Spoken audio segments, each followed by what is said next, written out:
Refined grading tones define professional imagery, and building them step by step ensures every adjustment serves a visual purpose. How to design professional grading tones. Launch Photoshop and place your image onto a canvas approximately 2,000 pixels wide, converting the layer into a smart object for flexibility. Start with a levels adjustment layer to correct exposure and set a clean tonal range.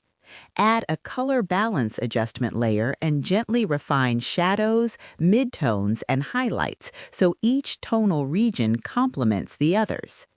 Introduce a gradient map layer with subtle hues and reduce opacity until it's soft